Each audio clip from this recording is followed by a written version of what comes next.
Chapter 4. He felt strangely enough as he saw the outer walls of London rising before him, and the train rushed through the suburbs and into the terminus. It was nearly 4 years since he and Nellie had paid the famous visit, and it seemed as if it were such a long while ago. Everything was so changed, within and without. And yet, though there was a keen March wind blowing, and white clouds were fleeting across a slate-blue sky, he almost felt again that hot blast that had welcomed them as they left the station. But it was all over. The curtain had been rung down forever on that scene of his life. The streets were changed. Perhaps, he thought, it was the difference between March and August. But no, it was not so. The London of 4 years ago no longer existed, for him at all events. A new man, he came to a new city. He settled down finally in a pleasant set of rooms in Gray's Inn Square. The windows of his sitting room looked out on the garden, and by the time he took up his residence the leaves were green, and he might have thought himself a dweller in a lodge in a wood if it had not been for the low rumble of traffic from Theobald's Road, which was only silenced in the deepest hours of the night. It was in this place that he sat down and began that long meditation which was henceforth his life. One of his first tasks, it is believed, was to set in order the notes he had made 4 years before in Little Russell Row for the Defence of Taverns, and soon afterwards he wrote his article on The Hidden Mystery, which attracted a certain amount of notice, for accidental rather than essential reasons. It appeared in the pages of a most respectable magazine, a magazine of classic fame which had settled the business of many a young poet far away back in the 30s and 40s. The editor was attracted by Ambrose's style, and as it afterwards appeared, could not have had any very clear understanding of the subject matter. The fact was, Ambrose had been artful.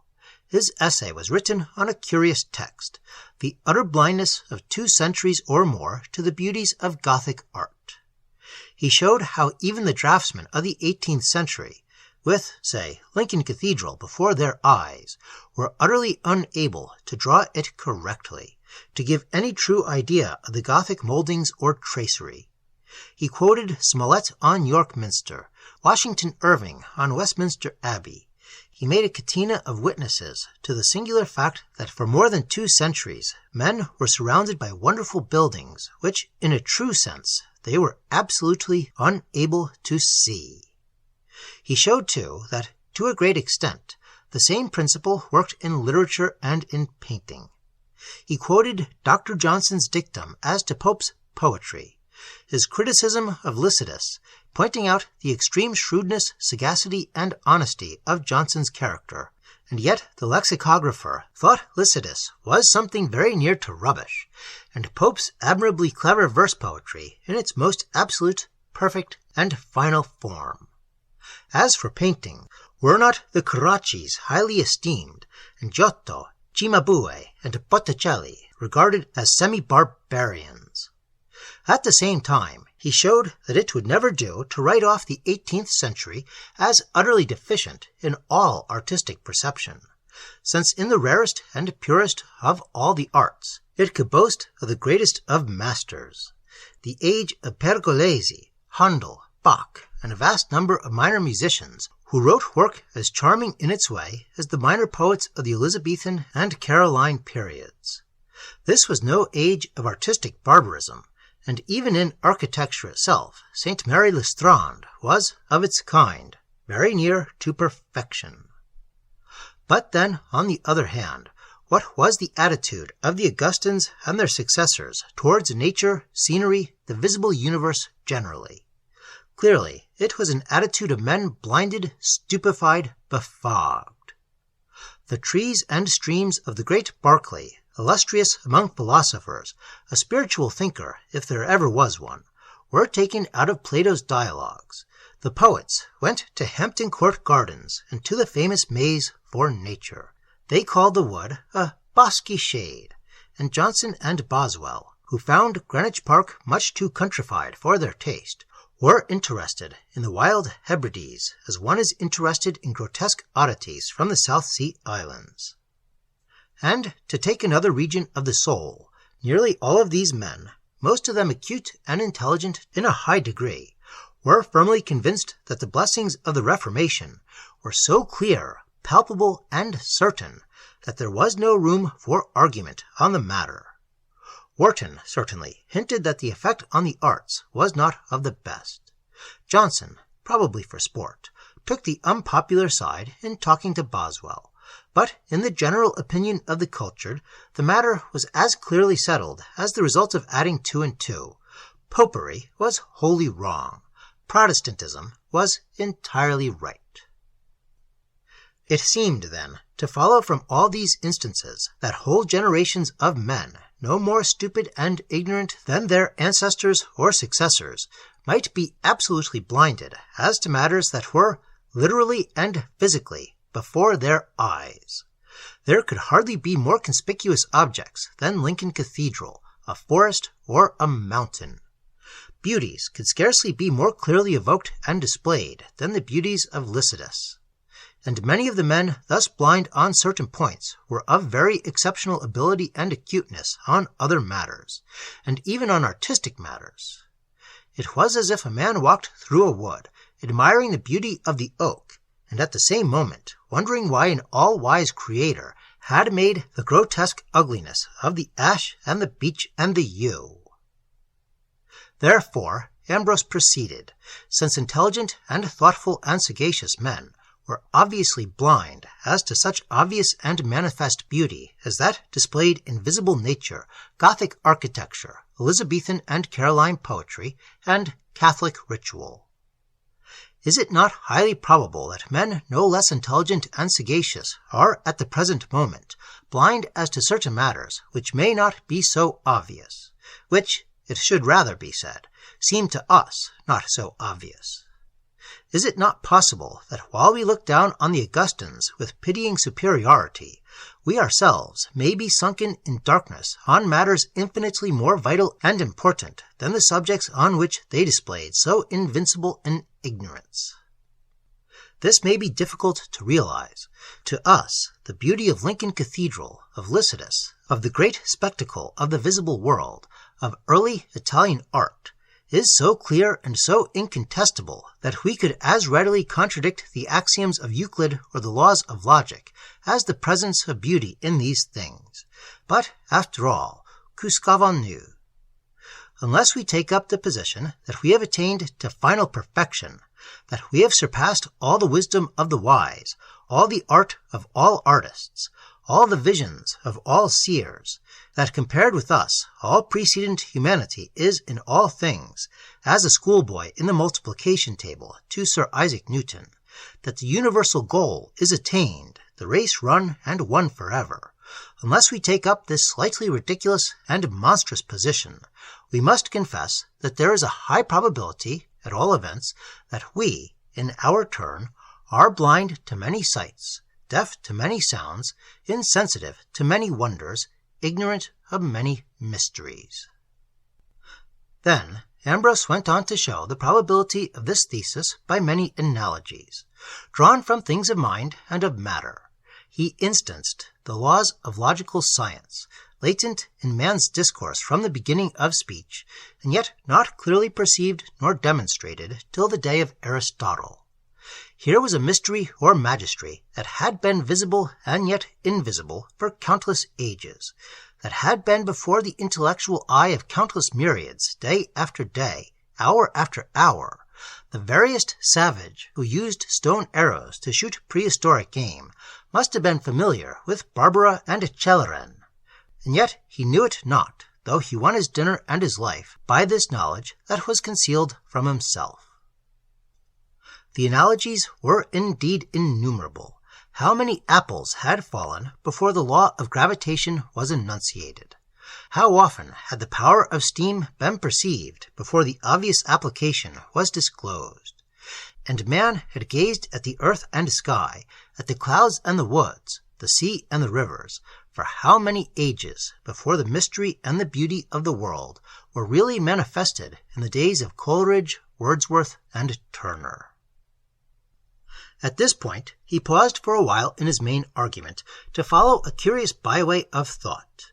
How far, he asked, were we to suppose that much that was not expressed was still felt or experienced? Suppressed, perhaps, out of deference to convention or from fear of consequences. Here was an obscure point which seemed to invite an endless inquiry on which it was impossible to dogmatize. For instance, you might investigate the marriage customs of some tribe more or less primitive.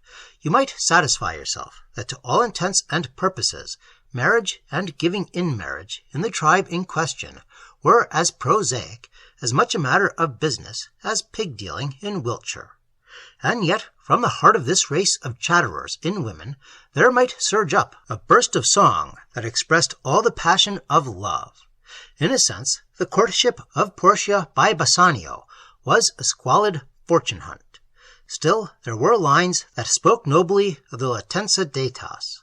Perhaps there were many men of the 18th century who were thrilled to the heart by the ineffable mystery and beauty of the Gothic work, only they were ashamed to confess it, to write themselves down as lovers of ignorance and barbarism in art. And it was hardly conceivable that the heart of men had not been stained by the awe and wonder of the world till about 1790, the glory of dawn and sunset, the terror and splendor of mountains and seas, the delight of the woods in summer, the sweetness and the incantation of scented nights. These things could not have been wholly without witnesses. It could not have been permitted that so many thousands of years should pass before the hieroglyphic speech of the world to the soul was in a measure deciphered. No doubt there were hints of this universal mystery written in Hebrew and Greek and Latin, and still they were but hints, and undoubtedly the full expression, or rather the approximately full expression, had been reserved to a comparatively late date. And yet, how many people since the foundation of the world had felt all this, all that Coleridge and Wordsworth, Keats and Tennyson had written and had lacked words or courage to express it? He wondered how much of previous treasure we had lost, how much we were still losing from this lack of courage, from this fear of telling the great incredible dreams which apparently contradict sense and experience, science and convention, reason itself, and yet are perfect wisdom and beauty. It seemed probable enough that this loss had been, was, and would be huge enough.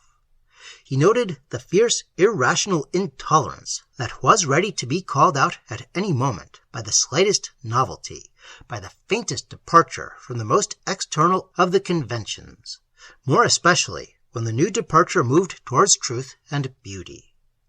Alexander Pope and the people of his tribe had but little to fear, since the lower part of every man is always in sympathy with clever observations of common externals expressed in more or less clear and witty phrases, and above all with trite moralizings. As has been well said, Tate and Brady were in the longships that bore Hengist and Horsa, and it might have been said, with equal truth, that Tet and Bredy followed the Cymry to the Isle of Britain from the land of summer. In every age, in every race, there was a great majority ready and anxious to applaud such gems as the proper study of mankind is man. One craftsman hates another. The unexpected often happens, as genuine pearls of poetry and wisdom, and those who excelled in this manner need fear no terrors or persecutions. But when the turn of the wheel came, when a man saw the heavens opened, and it said so, then let him beware. For Professor Wilson, Mr. Lockhart, and Dr. McGinn were not slow to deal with such a one as this. It seemed probable, then, that human nature being what it is, and always has been, anxious in the main for an easy time in things of the body or things of the mind, averse from incurring opposition and dislike, desirous, in the popular phrase, to live and let live, it was probable that many who could have spoken, have kept silence, were still keeping silence. Poe had an interesting speculation as to the fate of transcendent greatness in vision. He thought that it had been rewarded for the most part by the scaffold and the madhouse, but this was doubtful. With contempt and neglect, and then with a spurious post-mortem fame, were the truer version of the facts. It was interesting to note, by the way, how in some cases there had been a kind of composition. Tennyson had no doubt compounded for the Fatima by the May Queen and Enoch Arden.